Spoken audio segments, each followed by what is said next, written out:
Good day, everyone. This is coming to you from Yat Physics and Mathematics Online. So today we shall be discussing electromotive force of a cell. What do we understand by electromotive force of a cell? This is the potential difference between the terminals of the cell when it's not delivering any current to the external circuit. It can also be defined as thus. It is the potential difference between the terminals of the cell when it is open circuit. So first of all, we need to identify how does cell look like. What do we so represent cell in a circuit diagram? We represent cell by this, and each cell has EMF E. Electromotive force is EMF E, and an internal resistance small letter R, unless otherwise stated. It can be stated that we have negligible internal resistance. That is fine. So, but if it is not stated as thus, there must be an internal resistance for the electromotive force of a cell.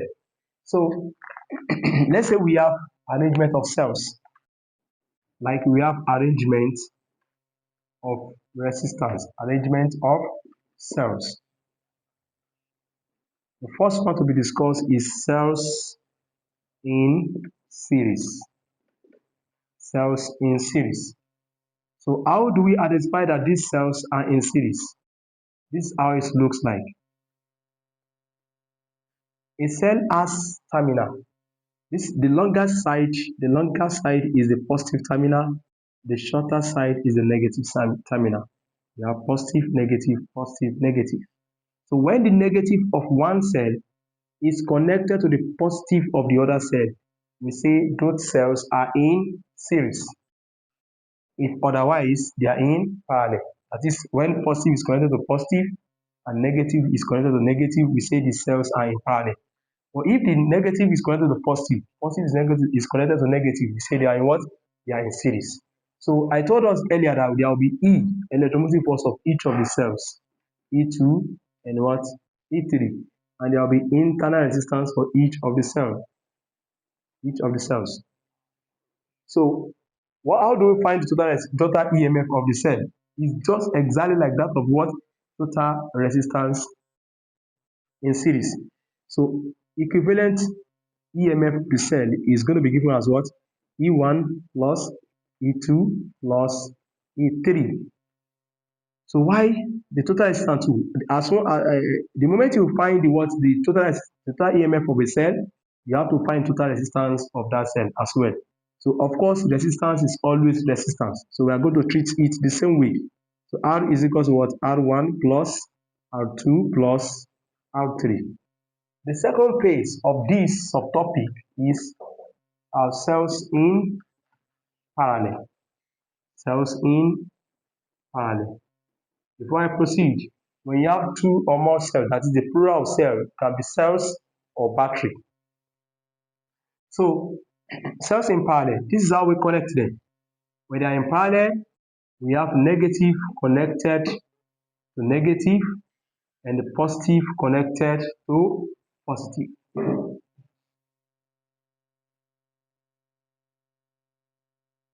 Look at this beautiful circuit. We have E1, R1, E2, R2, E3, R3. So if you look at this very well, the negative of this one is connected to this point, negative of this is connected to this point, meaning the negatives are connected together, negative is also connected to this point. Likewise, the positive terminals. So now, what's the total EMF of this cell? It's simple. Whenever cells are in parallel, the total EMF will be equal. Total EMF will be equal to E1, total EMF will be equal to what? E2, total EMF will be equal to E3, unlike resistor. In the case of resistance, we have 1 over R equals 1 over R1 plus 1 over R2 plus 1 over R3 and so on and so forth. But here in cells, we are going to be having what? E equals to E1 equals to E2 equals to E3. That means one of the ways by which we are going to identify that these cells are in parallel is that apart from the looking of the terminals are connected together, the positive to positive and negative to negative terminal. Another way is that you observe that the value of the cells are the same. If this one is 1.5, the second one will be also 1.5, the third one will be 1.5. So if you are now asked to find total EMF of the cell, it's going to be what? 1.5. But in the case of series here, It is 1.5, 1.5, 1.5. The total EMF of the cell is going to be what? 1.5 plus 1.5 plus 1.5, which is going to give us what? 4.5. But in the case of parallel, just pick any one of them down. So that is how to find total resistance, total EMF in parallel.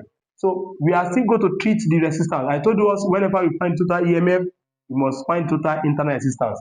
And I said something earlier, whether internal or external, resistance will be treated the same way.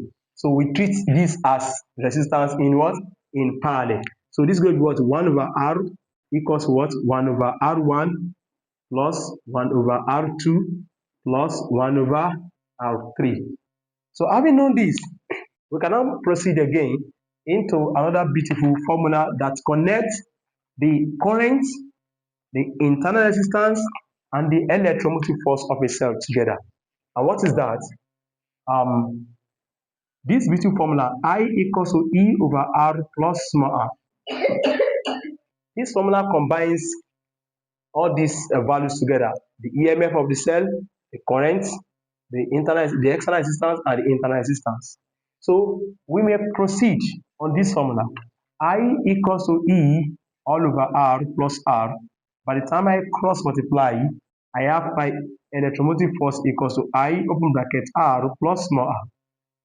So with this, I can say E equals to open the bracket I big R plus I small r. I'm sure we all know that what? V is equals to I big R from Ohm's law. But what do we call this V? We call it terminal potential difference. Terminal potential difference. Likewise, small letter V will be equals to I small r. Why this V here is going to be called what? Lost voltage. Lost voltage. So in case in a particular question you are asked to find terminal potential difference, don't worry yourself, just say I times R, you get your value.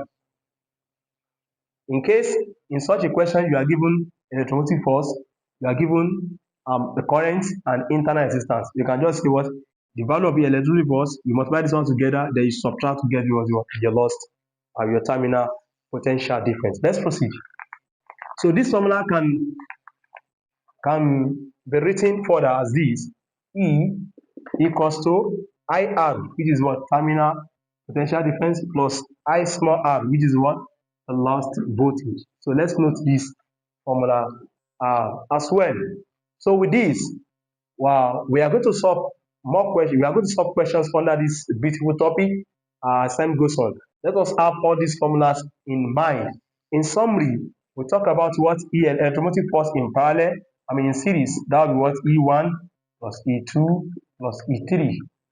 So we talked about the electromotive force in parallel. That would be E equals to E1 equals to E2 equals to E3. Then we talk about the formula that combine EMF, resistors, and R. Now let me quickly bring something out. In our last video, we talked about, I wrote a particular formula. I said E is equal to IR. This is obtained from this particular formula. So, because in that question, it was written that what? The internal resistance should be not negligible. So that means the internal resistance is what? 0. So if it is 0, I is equal to E over what? R plus 0, which is R. So by the time you cross by, you have E equals to what? IR. So we can use this formula in replace for what? For Ohm's law, which says V equals to IR, but on one condition: whenever the internal resistance is what? Negligible. I hope that's understood. Please, thanks for watching. Don't forget to love, like, and share, and make sure you subscribe to my channel. Thank you.